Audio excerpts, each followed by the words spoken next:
ధనుర్రాశి మే 17 నుంచి మే 23 వరకు ధనుర్రాశి వారి ఫలితాలను కనుక పరిశీలించుకుంటే చిన్నపాటి అనారోగ్య సమస్యలు, అలాగే బయటికి ఎక్కడికి వెళ్తున్నా ఏదో ఆందోళనగా ఉండడము, తృతీయ రాహు సంచారం వలన మీకు మంచి అవకాశాలు వచ్చినా కూడా మీరు దాన్ని సద్వినియోగపరచుకోవడానికి కూడా ఆలోచించేటట్టుగా ఉంటుంది. ఎందుకంటే ఈ కాలసర్ప యోగం అనేది మీకు కొంత 23వ తారీఖు వరకు ఉండడం వల్ల ఈ ఈ రకమైన ఈ మనస్తత్వం ఏర్పడుతూ ఉంటుంది.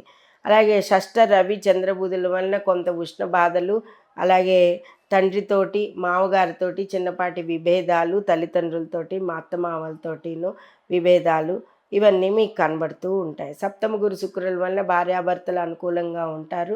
సర్వత్రా మీకు విజయం లభిస్తూ ఉంటుంది. భాగ్య కేతువు వలన కూడా కొన్ని అనుకోని చేతికి అందాల్సిన డబ్బులు చేతికి ఒక మ్యాజికల్గా మీకు అనుకోనివన్నీ మంచి మంచి విజయాలు మీ చేతికి వస్తూ ఉంటాయి.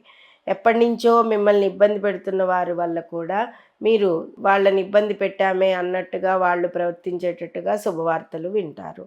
అలాగే ముఖ్యంగా పంచమ కుజుడి ప్రభావం వలన పిల్లలతో వాదన వేయకుండా ఉండండి, పెద్దలతో వాదన వేయకుండా ఉండండి.